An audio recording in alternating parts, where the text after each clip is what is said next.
कक्षा 9वीं की अर्धवार्षिक परीक्षा का पेपर है 2024-25, विषय हिंदी का। इसके आपको आंसर बताएंगे। तो देखिए, सबसे पहले सही विकल्प। सही विकल्प का पहला प्रश्न है, ललदद किस भाषा की कवयित्री हैं? तो इसका जो सी नंबर है, निस्सा नंबर काश्मीरी है, इसका सही आंसर है। दूसरा है, कबीर की रचना का नाम क्या है? तो द नंबर हो जाएगा बीजक, इसका सही आंसर। तीसरा है, रसात्मक वाक्यम काव्यम परिभाषा है, तो ये हो जाएगी आचार्य विश्वनाथ की, अ नंबर, इसका सही आंसर है। किस पक्षी ने सालिम अली के जीवन की दिशा को बदल दिया था? चौथा प्रश्न, इसका स नंबर हो जाएगा गौरैया। पांचवा में है, पंचतंत्र में समास है, पंचतंत्र में कौन सा समास होगा? द्विगु समास होगा, अ नंबर, करेक्ट आंसर है अ नंबर। और आखिरी है, राम स्वरूप ने रतन से क्या मंगवाया? तो मक्खन मंगवाया था, स नंबर, इसका सही हो जाएगा। ये आपके सही विकल्प हो गए। प्रश्न नंबर 2 देखिए। प्रश्न नंबर 2 में उचित शब्दों का चयन कर रिक्त स्थानों की पूर्ति करना है। इसका पहला प्रश्न है, कवि रसखान बार बार जन्म लेना चाहते हैं? तो ब्रजभूमि इसका सही आंसर हो जाएगा। काली लहर कल्पना काली पंक्ति में यमक अलंकार हो जाएगा, सही आंसर। वीर रस का स्थायी भाव उत्साह है। तिब्बती लोग टोटीदार बर्तन को खोटी कहते थे, तो इसका सही आंसर है खोटी। पांचवा है, वे शब्दांश जो शब्द बनाते समय आरंभ में लगते हैं तो उपसर्ग कहलाते हैं, तो यह उपसर्ग सही आंसर है। नानी के मन में देश की आज़ादी के प्रति जुनून था, तो इसका देश हो जाएगा। ये आपके रिक्त स्थान हो गए। प्रश्न नंबर 3 में सत्य असत्य बताना है। इसका पहला प्रश्न है, कैदी और कोकिला के कवि सुमित्रा नंदन पंत हैं, तो ये असत्य है, पहला असत्य हो जाएगा।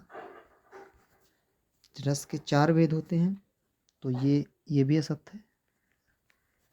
गांधी जी के अनुसार हमें अपनी बुनियाद पर कायम रहना चाहिए, तो सत्य हो जाएगा। जाबिर हुसैन का जन्म बिहार में हुआ था, तो ये सत्य है। हाथ का तत्सम रूप हस्त होता है, तो ये भी सत्य है। और विभीषका से तात्पर्य भयंकरता से है, तो ये भी सत्य है। चौथे में सही जोड़ी मिलाना है, ये देखिए। तो स्तंभ दिए हैं, ग्राम श्री जो है इसको समझिए, सुमित्रा नंदन पंत हो जाएगा पहले का, इसके सीधे ही आंसर लिखना था। काव्य की शोभा बढ़ाने वाले तत्व तो क्या है? अलंकार। प्रेमचंद के फटे जूते हरिशंकर परसाई की रचना थी।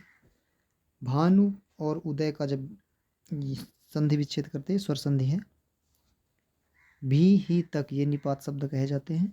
घर का नौकर था रतन, तो आपकी सही जोड़ी भी हो गई। प्रश्न नंबर 5 देखिए। प्रश्न नंबर 5 में एक वाक्य में उत्तर बताना है।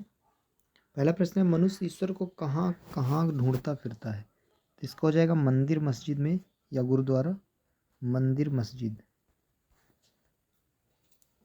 कविता के शाब्दिक अनुशासन को क्या कहते हैं? दूसरा का, तो इसका हो जाएगा छंद कहते हैं, वो पूरा वाक्य में लिखना है। तीसरा है, पराकाष्ठा शब्द का अर्थ क्या है? तो पराकाष्ठा शब्द का अर्थ होता है चरम सीमा।